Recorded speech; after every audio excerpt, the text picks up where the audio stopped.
think we had a long day with a lot of very interesting discussions, and I think we've met the purpose and the goal of this conference, to bring together all the partners from the different parts of the value chain, but also geographically from Europe, from overseas, and even other continents, to speak about the availability of sustainable deforestation-free non-GM soil. And of course I have to say that for Donausoja, non-GM is a very important part for sustainability. I don't want to repeat the things that have been said before, but I think we made clear that availability is given of non-GM soil from Europe, from overseas, and we're inviting all of you to stay in touch with us, to use the opportunity to take the product that is available, get it into the market and the brands, and prove to the consumers that it's possible to have the healthy, sustainable non-GM supply chains also in the future. What do we need for a strong and resilient non-GMO market in Europe? And what do we need for the midterm and long-term development of the non-GMO sector in Europe? And the conference, that is my conclusion, gave 3 answers. The first answer: we need first-hand information. We need information about availability and demand of non-GMO commodities. We need information about the conditions of premium and prices. And we need information about business, societal and political requirements. And we need them from all players along the supply chain. We need them from raw material producers, we need them from crushers, we need them from traders, we need them from food producers, and we need them from retailers.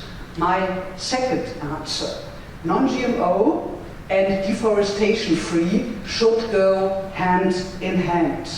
In the EU, the deforestation-free regulation is binding law now. It has to be implemented till 2025. Non-GMO is a voluntary standard, and a standard higher than required by GMO law. Both schemes will benefit from each other, and both meet consumer demand for transparency and for sustainable products. The third answer: we need mutual understanding about needs and expectations from all partners from Europe and South America and beyond, as we see with our guests from North America and from Africa. And what we need is, I think most of all, is networking, cooperation, and personal contacts. I think we really have done a long way together. We achieved a lot together, and I'm not only talking about us, the 5 organizations represented up here. I'm talking about us as the non-GMO supply chain, or the supply chain for non-GMO soy. But nevertheless, I think there are still challenges ahead of us.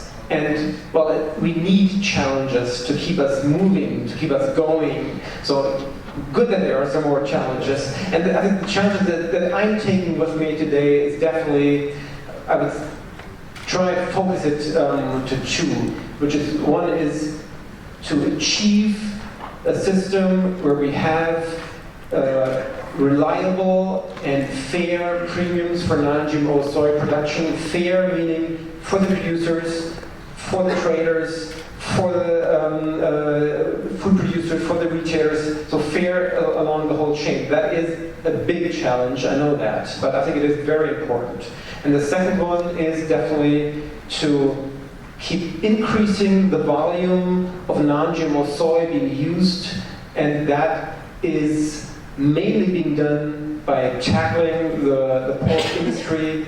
About 50 to 60%, at least for Germany, of the soy being fed in Germany goes into the pork industry. So that is really the angle to change or to get the transition in the feed industry from GMO to non-GMO. So that will keep us going for a few more years, I guess. invite you to send your emails to either one of us, giving us feedback, giving us learnings, so that we can prepare another conference in an even better way. But I think this was an excellent and truly inspiring day. Thank you. And I'm sure we'll ask you again to be the moderator again. Looking forward to go to Brazil and Ukraine.